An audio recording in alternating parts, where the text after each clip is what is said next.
Zoterobib est un outil vous permettant de générer des références bibliographiques sans installation de logiciel, directement à partir d'une page web.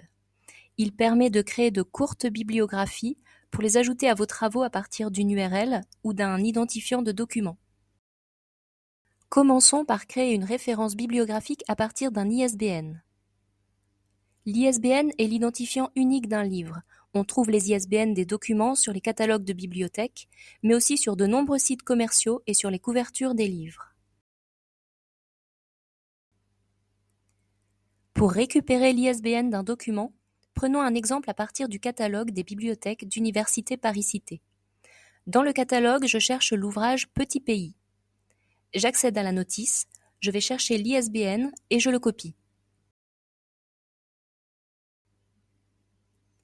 Je vais ensuite coller l'ISBN dans Zoterobib.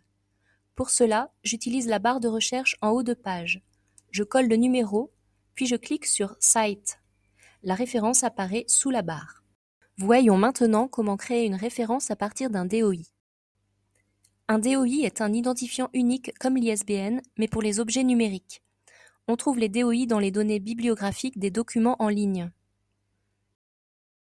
Pour récupérer le DOI d'un document, prenons un exemple à partir de la base de données PubMed.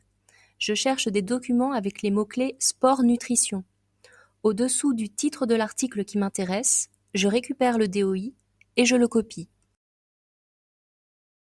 Je vais ensuite coller le DOI dans Zoterobib, exactement comme avec l'ISBN, en utilisant la barre de recherche. Je clique sur Cite et la référence apparaît sous la barre. Voyons à présent comment créer une référence bibliographique à partir d'une URL. Pour récupérer une URL, je la copie simplement à partir de la page d'un document en ligne. Comme dans les deux exemples précédents, je colle l'URL dans la barre de recherche de Zoterobib et je clique sur Cite. Ma troisième référence est ajoutée sous la barre. Voyons maintenant comment modifier ou supprimer des données.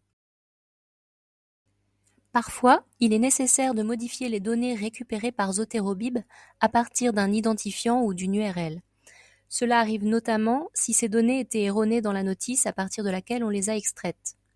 En cliquant sur Edit, je peux donc les modifier, par exemple pour ajouter des informations manquantes.